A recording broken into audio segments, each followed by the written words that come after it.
Bom dia, bebê! Vocês estão bom? Acordaram com bons pensamentos, bons sentimentos? Espero que sim, espero que você tenha acordado agradecendo e celebrando a vida, agradecendo a oportunidade de estar encarnado nesse plano em tempos de transição planetária. Eu desejo que você tenha olhos para ver e ouvidos para ouvir aquilo que realmente importa.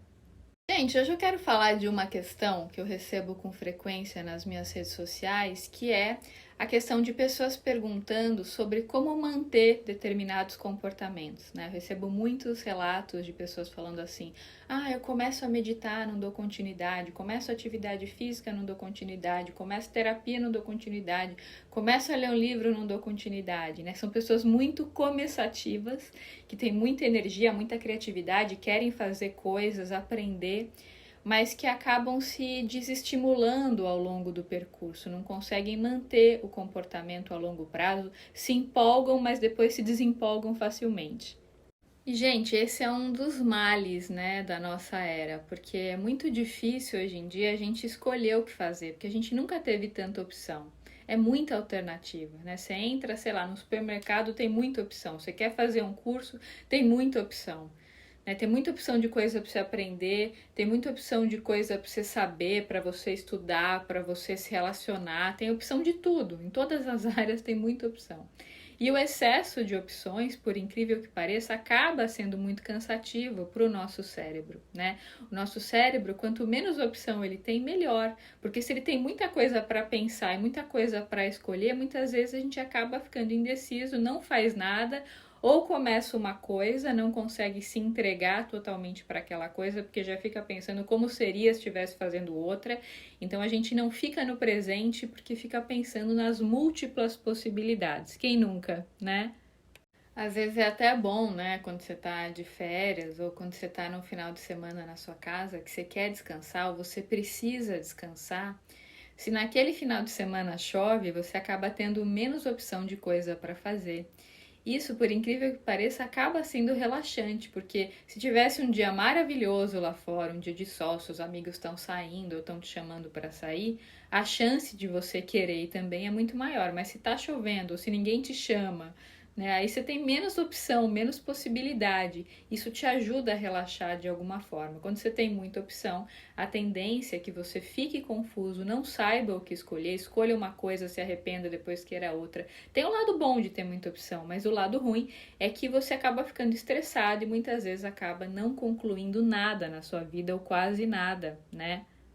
E o fato da gente ter muita opção hoje em dia está atrapalhando inclusive os relacionamentos, né? Muitas pessoas têm dificuldade de se entregar numa relação, de se aprofundar, né? Porque tem tanta opção, tem tantas pessoas que elas podem conhecer que muitas vezes a pessoa não vive nada com entrega, que ela tá vivendo uma coisa e está pensando, ah, como seria com aquela outra? Ah, mas se não der certo com essa, tem aquela outra, né? Antigamente não tinha isso, as pessoas ficavam anos no mesmo relacionamento também por falta de opção.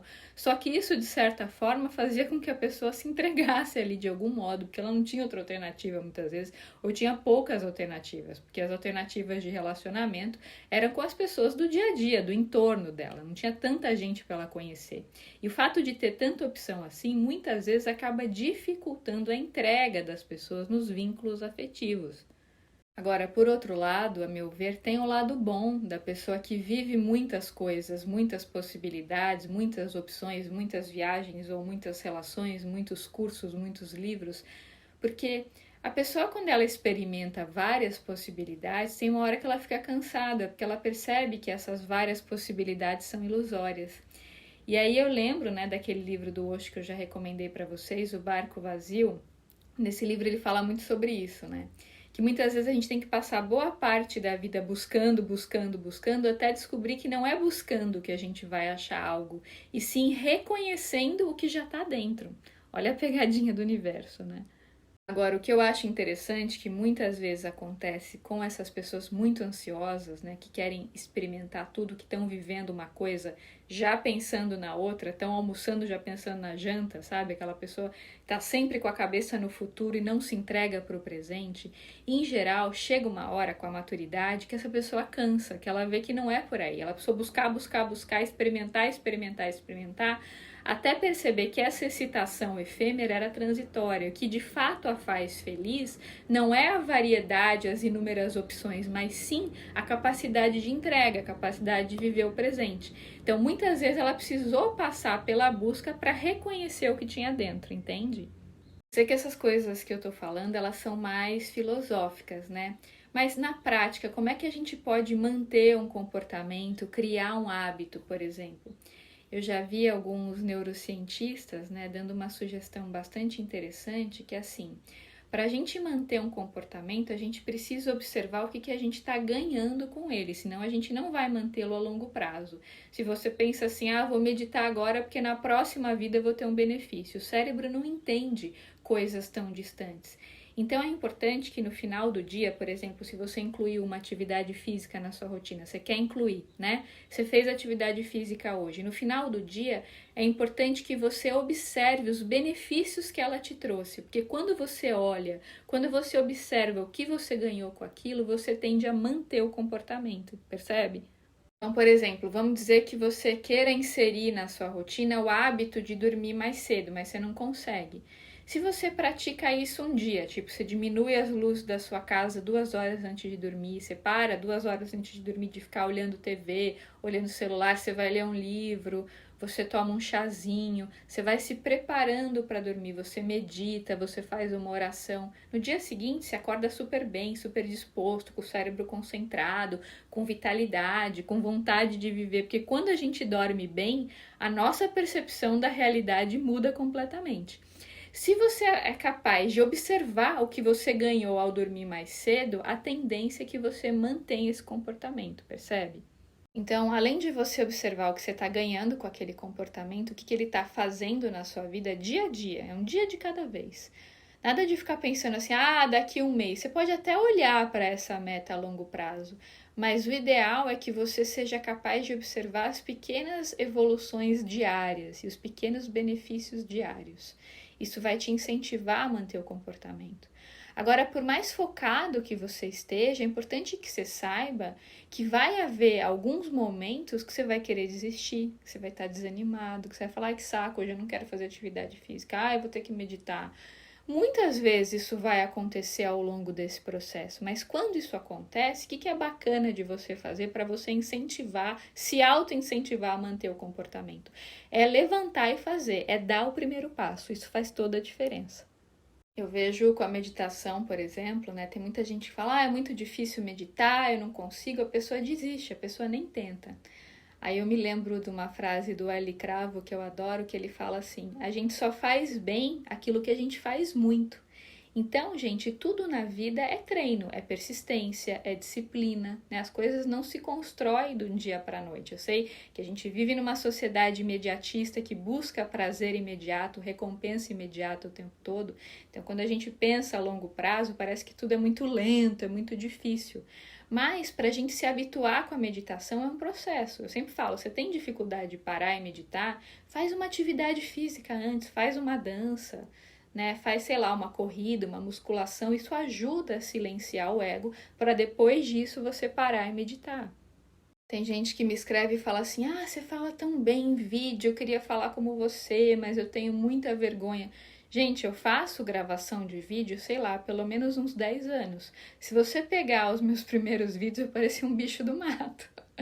Né? Quem me acompanha aqui faz tempo sabe, eu era muito tímida, eu falava para dentro, mal dava para entender o que eu falava. Não que eu hoje seja excelência na comunicação, tenho muito a melhorar, mas já estou infinitamente melhor do que eu era, porque isso é treino, é prática, de tanto fazer, de tanto praticar, a gente vai evoluindo um pouquinho, né? Faz parte.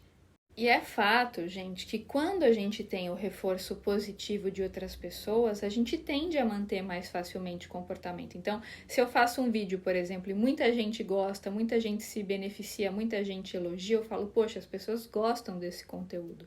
É importante eu manter. É óbvio que o reforço positivo externo, ele é importante. Mas do ponto de vista espiritual, eu acredito que a gente não pode ficar dependendo desse reforço positivo externo. Embora ele seja importante, para a manutenção do comportamento. Claro que é. Quando alguém te elogia, quando alguém fala, poxa, seu trabalho é bacana, continue, isso é legal, isso é incentivo. Mas o mais importante é você aprender diariamente a dar esse reforço para si mesmo, através de um elogio que você faz para você, de um benefício que você observa que você está ganhando ao realizar aquele comportamento, percebe? Então, quando você faz uma atividade física e você mesmo se elogia por ter realizado aquela atividade, você fala que legal, eu consegui, você comemora diariamente, cada vez que você realiza esse comportamento, tem mais tendência de você mantê-lo, né?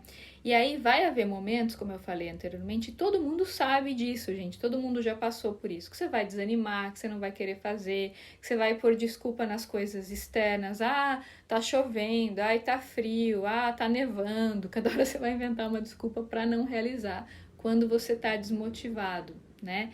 Mas aí, quando você está desmotivado, o que eu vejo muitos neurocientistas falando e que de fato funciona, o que resolve nessa hora é você dar o primeiro passo. Então, por exemplo, você está com preguiça de fazer atividade física, começa a colocar a roupa de academia, vai avisando para o seu cérebro que você vai realizar uma atividade física. Quando você dá o primeiro passo, você tende a dar o segundo. É como quando a gente fala de cocriação, que eu falo para vocês, para a gente ir mexendo no caldeirão, né? Aquela brincadeira assim, você tá com vontade, por exemplo, de comprar um apartamento nesse momento. Você sente que é a hora de você comprar esse apartamento ou de alugar, mas você não sabe muito bem se você vai ter condições financeiras. Começa a mexer no caldeirão. Vai visitar o apartamento. Primeiro você visualiza o que você quer, depois você vai visitar. Não adianta só visualizar, é preciso também tomar uma atitude. Mas essa atitude precisa ser consciente, perceptiva, precisa vir do ser e não de um desejo transitório do ego. Porque quando as cocriações elas são frutos de um desejo transitório do ego, a tendência é que quando você conquiste aquela coisa externa, ela não represente uma conquista interna, então ela não vai te preencher. Às vezes traz até mais frustração. Por isso que você precisa se conhecer para reconhecer as suas verdadeiras necessidades. Essa dica também serve para as pessoas que têm dificuldade de relacionamento, ainda mais por conta do contexto social que a gente viveu nos últimos 2 anos, muitas pessoas ficaram mais fechadas, com mais dificuldade de interagir, né? Então, o que é preciso fazer para perder o medo? É encarar a situação. Se você tem dificuldade de relacionamento, é importante que você se exponha gradativamente a esse medo até que ele se torne algo muito natural. Porque quando a gente tem alguma coisa na nossa vida que ainda não é habitual, que ainda é algo desconhecido, e é desconhecido porque a gente não se familiarizou com aquilo, a tendência é que a gente se iluda muito em relação àquela coisa, que a gente projete muita coisa naquilo. E quando a gente vive a realidade, a gente vê que não é nada daquilo que a gente estava imaginando. Mas para que isso aconteça, a gente precisa se expor gradativamente às relações, no caso de quem tem medo de se relacionar, né? Agora, se você só fica fechado na sua casa, vamos dizer que você trabalha em home office, você evita o contato com pessoas, a tendência é que você vá perdendo suas habilidades relacionais já conquistadas, né? Ou que se você já tinha dificuldade de se relacionar, que essa dificuldade aumente. Então, como exercício terapêutico, é importante que você se proponha a sair de casa 3, 4 vezes por semana para você encontrar pessoas. Encontrar pessoas no banco, no supermercado, na padaria, sei lá, encontrar na rua. É importante que você faça esse treino relacional.